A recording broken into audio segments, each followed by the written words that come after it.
Para tangis saat nonton film How to Make Millions Before Grandma Dies. Untuk yang pernah punya kenangan sama neneknya, pernah merawat orang tua yang sakit, pernah ngerasa gak bisa bersaing dengan siapapun, atau yang butuh alasan nangis, film ini bisa jadi pilihan untuk ditonton.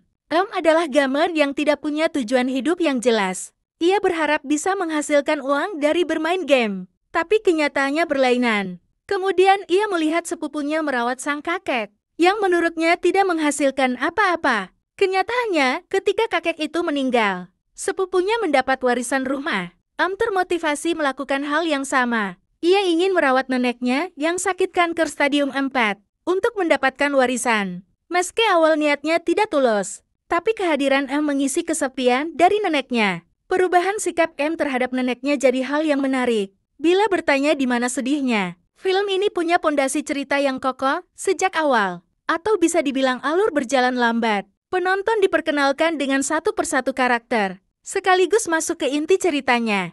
Makin dalam, lebih dalam lagi. Lalu kemudian menjebol pertahanan dirimu yang sok kuat itu.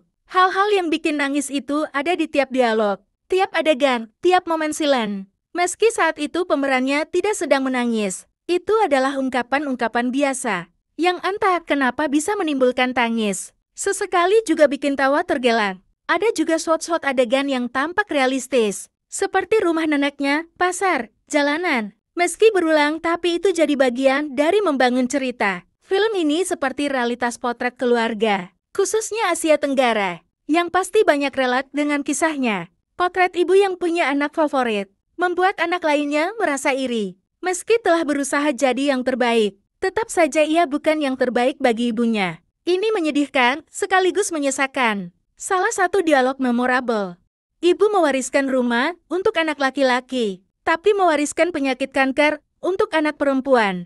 Akting Putipong Asaratanakul sebagai tentu patut diapresiasi. Muka Sonyan, bad boy, tapi punya sisi manis yang menggemaskan. Sebenarnya ia tidak banyak menampilkan adegan emosional, tapi justru itu yang bikin penonton nangis lihat hubungannya sama Amah. Dimplenya itu loh, manis banget. Pemeran Amah juga luar biasa. Sosok nenek kesepian, yang senang menyambut kedatangan anak dan cucunya.